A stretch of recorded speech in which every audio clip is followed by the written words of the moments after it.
Murka disebut perasa artis, Ibunda Virgon. Jaga mulutmu, saya juara cipta pesona bintang RCTI. Ibu Virgon Eva Manurung murka karena netizen menyebutnya perasa artis sejak muncul ke publik seiring konflik rumah tangga anaknya dan Inara Rusli mengemuka.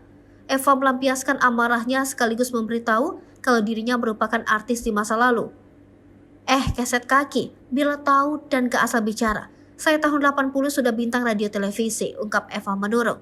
Eva juga mengklaim dirinya pernah menjadi penyanyi di bawah naungan label Musika tahun 1982.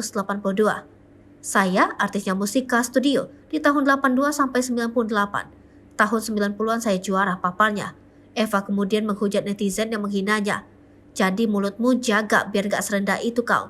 Jadi kau yang pansos, kau kan punya mata lihat data saya di YouTube, ujarnya. Ibu Virgon itu lantas membeberkan karya-karyanya di masa lalu. Mulutmu centang biru-biru. Kalau seorang penyanyi bukan centang biru yang membuat jadi seorang penyanyi vokal yang baik dan teknik yang baik dan musikalitas, paham kau bakiak. Pengakuan Ibunda Virgon itu lantas menuai beragam komentar dari netizen.